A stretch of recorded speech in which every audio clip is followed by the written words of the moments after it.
Invited some of her friends over. They all wore red, and there were red decorations, and we celebrated. It was great. And it started me thinking of the role of blood in women's lives, so that's where this came from. It's called the Blood Sonnet. 1. Me, age 12. Sure that I was dying, that I died, that the gush of iron smell and black thick splash signaled all my sin gone wide, I pried open the thin wobbly back of a record cabinet and crammed my underwear inside. My mother had told me nothing about my body, damned to swell, sprout hair, creak, and bleed toward old, so I hid the stiff soiled Carters there among the music, wedged wrong in all that bladed jazz and blues I didn't dare dance to. Ragged spots. I was so small but too plump to rest in my mama's lap. Stashing my music, I braced for her slap. 2. You and I, too long ago. Brash, adulterous fools, you and I clash in a rented bed, this tryst ill-conceived, the longed-for coupling off by days. I bleed so much it seems a kill has taken place, my body grieving its harbor of woman, but do we slow, think, push apart, stop? No. Believing this chaos faded, we're slow to see the sheets wide-streaked, scarlet, the fat drops peppering the carpet, my thighs burned red, until you deadpan, let's call the cops. Looks like murder, somebody must be dead. Spent in the midst of this vicious crime, we phone our other lives, and we lie about the time. 3. Her, yesterday. The purplish clot fascinated you, didn't it? The way it woke you and trembled in your jammies like a clue you hadn't asked for. You slid your hand inside the cleft, wiggled fingers stained with, "New me, Grandma." We rose that night and sistered for hours. Questions rained. Where's the egg? And answers were your right and my relief. I took final stock.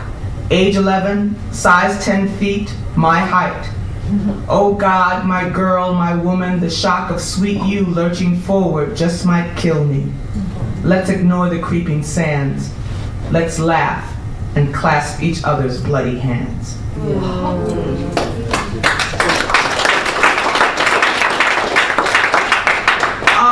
People keep asking me about the secret of winning a pushcart. I don't know.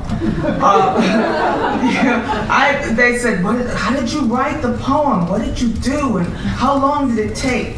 I was in line at the airport, and a pilot got in front of me at Starbucks. Just stepped in front of me. No hello, no excuse me. You know how they walk around? Like, he just looked down at me like, well, of course I'm flying a plane. It just pissed me off. So this poem was called The Way Pilots Walk. Like their cocks and haunches are heavy with it. Past Starbucks and baggage claim, arrogant past flinching monitors in the sea gates, pilots stride navy and crease, chiseled heads swiveling in bare tolerance of we, the ground bound. Their faces are chapped by a higher sun, their pompadours glossy and blade sliced. They live huge lives awfully close to heaven where blessings begin. How smug are those little hats dripping with mysterious metals, shaped like a salute to the men beneath them. We bear bowed, pissed witness to their dismissive sniffs, the oh-so holier-than-thou clank in their hips. There's no bound script for that sexy instance when the wide sky inhales their laughable machines and folds their hurtling heartbeats into blue. Go on, join the club, envy their asses, and pray towards them. Every flyboy is your fate wearing a crisp little uniform. A quirk of pulse, a sleepless night, a flick of his wrist could kill you and 100 other yous. And maddening as it may be, there's just no answer to that strut. It says, fuck you, I've got the air. Podcast, oops. 2 more. Oh, do you want a reading poem or an orgasm poem? Orgasm. It's like we're AWP, we had too many damn reading poems. I just thought orgasm. Okay, let me see, how do I put this simply? I think there's a clinical name for this, but I'm not sure. But I am insanely orgasmic. Like, if somebody on the first floor just blows up in this direction, I'm gone. So, my husband and I looked up the record. There's a Guinness record for this.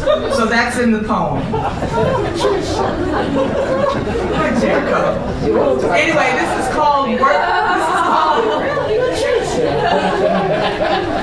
called What You Pray Toward, and it starts out with a little quote by a man named Malcolm Muggeridge, who said in 1966, "The orgasm has replaced the cross as the focus of longing and the image of fulfillment." I say that. Okay, all right, 1. My husband, the first one, used to get wholly pissed when I made myself come. "I'm right here," he sputtered, blood popping to the surface of his fuzzed cheeks. "God damn it, I'm right here." By that time, I was in no mood to discuss the myriad merits of my pointer or to jam the brakes on the express train slicing through my blood. It was easier to suffer the practiced professorial huff, the hissed invectives, and the cold old shoulder, liver-dotted and quaking with rage. Shall we pause to bless professors and codgers and their bellowed, unquestioned ownership of things? I was sneaking time with my own body. I know I signed something over, but it wasn't that. 2.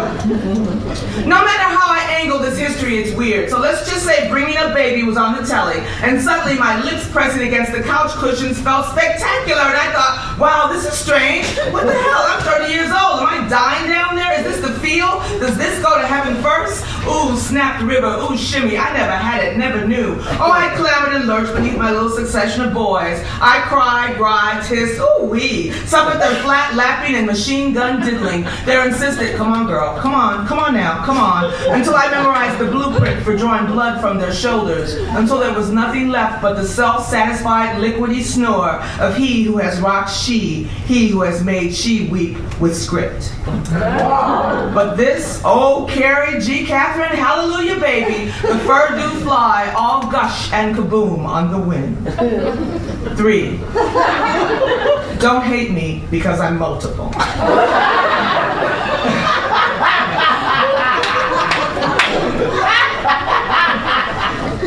As long as there is still skin on the pad of my finger, as long as I'm awake, as long as my new husband's mouth holds out, I am the spinner, the unbridled, the bellowing freak. When I have emptied him, he leans back, coos, edges me along, keeps wondering count. He falls to his knees in front of it, marvels at my yelps and carousing spine, stares unflinching as I bleed spittle onto the pillows. He has married a witness. My body bucks, slave to its selfish engine, and love is the dim miracle of these little deaths, fracturing and speeding for the surface. 4. It's almost over. We know the record. That's what I've been waiting for, right? As it taunts us, we have giggled and considered stopwatches. Somewhere beneath the suffering clean, wrapped in eyes and silver, she came 134 times in 1 hour. I imagine wires holding her tight, her throat a rattling window. Searching scrubbed places for her name, I find only reams of numbers. I ask the quietest of them, 5. Are we God?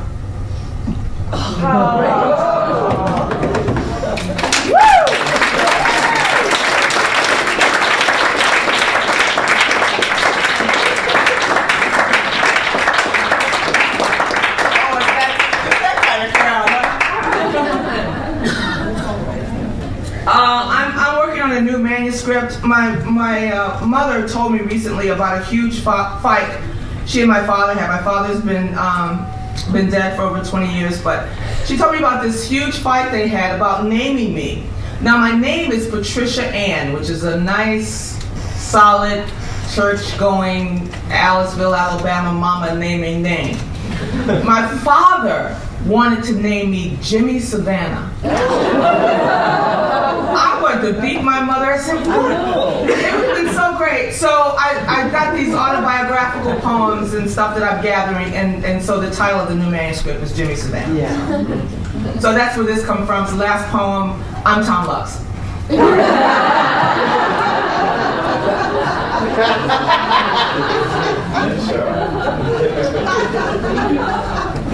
What surfaces can I use this product on? Answer. Lysol may be used on hard, non-porous surfaces throughout your home. Lysol cleans, disinfects, and deodorizes regular and non-wax floors, non-wood cabinets, sinks, and garbage pails. For painted surfaces, it is recommended that the product first be tested in a small, inconspicuous area. Can Lysol be used in the kitchen? Answer. Lysol may be used on countertops, refrigerators, non-wood cabinets, sinks, stovetops, and microwave ovens. For the bathroom, it may be used for tiles, tubs, sinks, and porcelain. And for all around the house, it may be used on floors, garbage cans, in the basement, and in the garage. Can I use this inside my refrigerator? Lysol may be used on the inside of a refrigerator. However, you must remove all food and rinse well after using the product.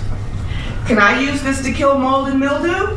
Why, yes. Lysol controls the growth of mold and mildew. It kills the mold, but removal of the stain associated with the mold and mildew can sometimes be tough.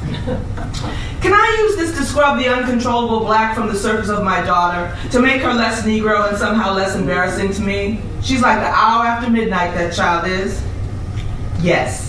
Begin with one Sears gray swirl dinette set chair screeching across the hardwood on spindly legs. Place the offending child on the ruptured plastic of the seat. Demand that she bend her neck to grant you access to the damaged area. You know, of course, that black begins at the back of the neck. Grab a kitchen towel, a washcloth, or sponge and soak with undiluted Lysol concentrate. Ignoring the howls of the impossibly Negro child, scrub vigorously until the offending black surrenders. There may be inflammation, a painful rebellion of skin, or slight bleeding.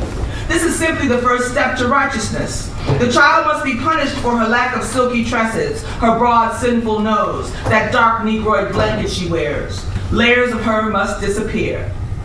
Precautionary statements: danger, corrosive to eyes and skin, harmful if swallowed, causes eye and skin damage. Do not get in eyes or on skin. Wear protective eyewear and rubber gloves when handling. Woman, your mission is beyond this. You must clean the child, burn the southern sun from her. If she squirms from the hurting of this, demand that she hold on to the sides of the chair. Soak towel or sponge with our patented holy water. Repeat application. I have tried to understand. Precautionary statements: my mother. Danger, her hatred of this. Corrosive to eyes and skin, of the me that wears this. Harmful if swallowed, the monster she had. Causes eye and skin damage, the monster she wanted. Do not get in eyes or on skin. Mama, can you read it? You want me to read it to you? I can't help being my color. I am black. I am not dirty. I am black. I am not dirty. I am black. I am not dirty. What you have birthed upon me will not come off. My hair is black, crinkled steel, too short to stay plaited. My ass is wide and will get wider. You can pinch my nose, but it will remain a landscape. You cannot reverse me. What is filthy to you will never be cleansed. There is only one thing that you can change. I am not dirty, I am black. I am not dirty, I am black. I am not black, I am dirty. I am dirty black, not black. I am black and dirty. Dirt is black, black is dirty. You convinced me that I am what is wrong. Scrub me right. Go ahead, bleed me lighter.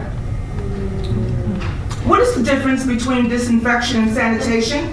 Why are there two different usage directions for each? Answer. According to Environmental Protection Agency, disinfection is killing more than 99.99% of germs on hard, non-porous surfaces in 10 minutes and may pertain to a number of different types of bacteria. The EPA defines sanitation as killing 99.9% of bacteria in 5 minutes or less. Lysol products achieve sanitation in 30 seconds. 29, 28, 27, 26, 25, 24, 23, 22, 21, 20, 19, 18, 17, 16, 15, 14, 13, 12, 11, 10, 9, 8, 7, 6, 5, 4, 3, 2, done. Oh, wow. Thank you.